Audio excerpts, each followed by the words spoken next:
నియోజకవర్గంలో కొత్తగా ఒక మాట పడుతుంది సార్. గతంలో ఎప్పుడు చూడని శివన్ మేము చూస్తున్నాం. ఖచ్చితంగా ఒక ఆకలితో ఉన్న పుల్లాగా ఆయన వేటాడుతూ మొదలెట్టి నియోజకవర్గం అంతా విస్తృతంగా పర్యటిస్తున్నాడు. అంటే దేనికి సంకేతం, అసలు దీనికి సంబంధించి దేనికి సంకేతం ఇవ్వబోతున్నారు అంటే మీరు ఖచ్చితంగా ఎన్నికల్లో ఉంటానంటున్నారు. మీ అధినేత నుంచి మీకు ఏమైనా స్పష్టమైన హామీ వచ్చిందా? వస్తే ఎటువంటి హామీ మీకు లభించింది? నేను నిరంతరం నియోజకవర్గంలో ఉండేవాడిని. ఈరోజేమీ కొత్త కాదు కదా. నేను 2005 నుంచి కూడా నియోజకవర్గంలో ఉన్నాను. ఈ 4.5 ఏళ్ళు నేను కొన్ని పరిస్థితుల వల్ల నియోజకవర్గంలో లేను. ఎందుకు లేనంటే నేను పార్లమెంట్ కింద కంటెస్ట్ చేశాను. పార్లమెంట్లో ఓడిపోయినప్పుడు నాకు అర్థమైంది మన స్థాయి ఫైనాన్షియల్గా పార్లమెంట్కి సరిపోదులే, ఇంత హ్యూజ్ అమౌంట్. నేను లాస్ట్ టైం డబ్బు లేకే ఓడిపోయాను. నాకు అర్థమైంది మనకి ఇంత హ్యూజ్ అమౌంట్లు మనం ఎక్కడ పెట్టగలుగుతాం, మన పార్లమెంట్కి సరిపోలే అన్నాం. అలాగే పార్టీకి కూడా మనకి ఏం బాధ్యత ఏమో చెప్పలేదు. ఎలాగో సిట్టింగ్ ఇక్కడ ఉన్నాడు, ఆ సిట్టింగ్ అడిపోయినాడు చేసుకోవాలి అని నేను కొంతకాలం ఊరుకున్నాను. లాస్ట్ 2 years నుంచే పబ్లిక్లో ఉంటున్నాను. ఇప్పుడు ఏ కార్యక్రమం చేసినా పార్టీకి వేరుగా చేసినట్టు ఉంటుందనే భావనతో నేను అలా సైలెంట్గా ఆ కార్యక్రమాలు నేను చేసుకుంటున్నాను. ఇప్పుడు కూడా ఈ ఎలక్షన్ టైంలో ఖచ్చితంగా నేను ప్రజలకి అందరూ కూడా నా గురించి ఎదురు చూస్తున్నారు. అందరినీ కలుస్తున్నాను. కలిసి ఖచ్చితంగా మ్యాండేట్ తోటి గెలుస్తాను. మీ ప్రత్యర్థులు చెప్పే మాట ఏంటంటే టీడీపీకి దూరం జరిగిపోయారు.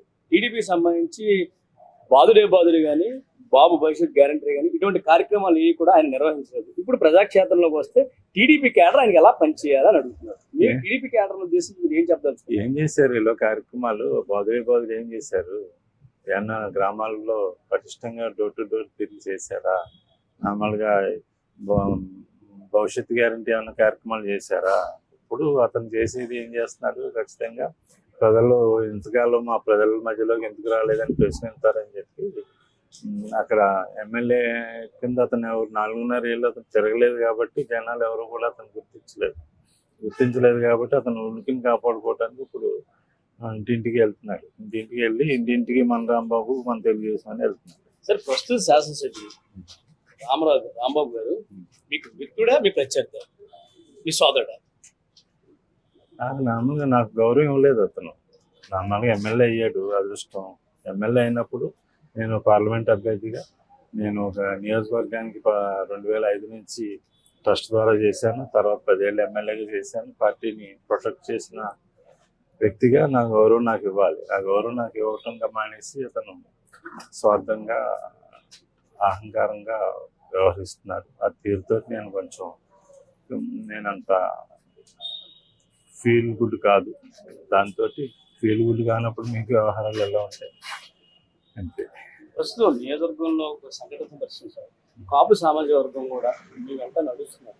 జనసేన పార్టీ మీకు అనుకూలంగా ఉంది. నిన్న కూడా మీరు ఆ పార్టీ అధినేత పవన్ కళ్యాణ్ కలిశారు. మీరు అంటే ఇద్దరు అధినేతలతో చంద్రబాబుతోనూ పవన్ కళ్యాణ్తోనూ సమాంతరంగా ఉన్నారు. అసలు పార్టీని అందరినీ సమాయత్తం చేయడానికి ఎటువంటి ప్రణాళిక వెళ్తున్నారు? గుంటూరు నియోజకవర్గం తెలుగుదేశం బలమైన నియోజకవర్గం కదా. ఖచ్చితంగా మ్యాండేట్ వచ్చిన తర్వాత కేడర్ అంతా యాక్టివ్గా పనిచేస్తారు. కులాలకి సంబంధించిన వ్యక్తిని కాదు నేను. అన్ని కులాలు నన్ను గౌరవిస్తే ఆదరిస్తాయి. నాకు నార్మల్గా అప్పుడు నేను మ్యాండేట్ తెచ్చుకుంటే ఇప్పుడు వైఎస్ఆర్సీపీ నుంచి కూడా నాకు బోలంత ఓట్ బ్యాంక్ వస్తుంది. ఎందుకంటే నేను సామాన్యుడికి అందుబాటులో ఉంటాననే భావన ప్రజల్లో ఉంది కాబట్టి అందరూ నాకు సహకరిస్తారు. సరే, ఇంకొక చాలా ప్రచారం పెద్ద ఎత్తున జరిగింది ఏంటంటే శివరామరాజుకి YSR Congress party red carpet స్వాగతం పలికింది. ఆయన అభ్యర్థిత్వం ఓకే అంటే మీకు అభ్యర్థిత్వం ఇచ్చేలా ఉన్నారని జరిగింది. అయినా కూడా మీరు టీడీపీని ఎందుకు పట్టుకుని ఉన్నారు? అవన్నీ ఊహాగానాలండి. మనం ఎప్పుడు వైఎస్ఆర్సీపీని మన దగ్గరికి కూడా ఎప్పుడు ఎంటర్టైన్ చేయలేదు. ఎవరు కూడా నా దగ్గరికి రావడానికి కూడా సాహసించరు. మనం ఎంటర్టైన్ చేసి పక్షుపులు చూస్తేనే కదా వాళ్ళు ముందుకు మన వైపు వచ్చేది. పక్షుపులు చూసి ఇవ్వడం కాదు. నిదానంగా స్ట్రైట్గానే ఉంటాం, దమ్ముగానే ఉంటాం. వాళ్ళు మన దగ్గరికి రారు.